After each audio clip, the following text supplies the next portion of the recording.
която имам и която трябва да знаем.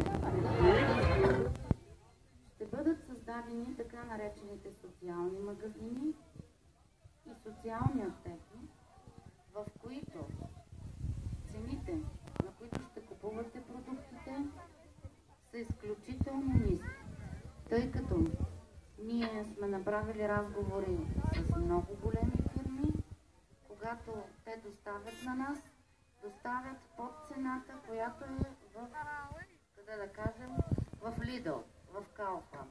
Много под цената в Kaufland. На колко пари си купувате хляба? Ама този хляб хубав ли?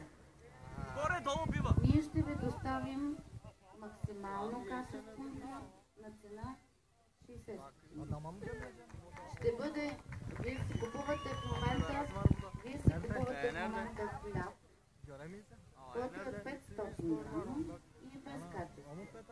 Ние ще ви доставим хляб в тези социални магазини, който ще бъде хлябът спечелил златен медал от всички хлябови и ще е 650 грама и ще струва 60 стотинки.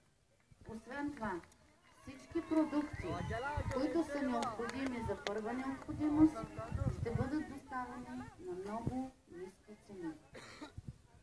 Това е. А гласувайте за нас с номер 12. Гласувайте за мен.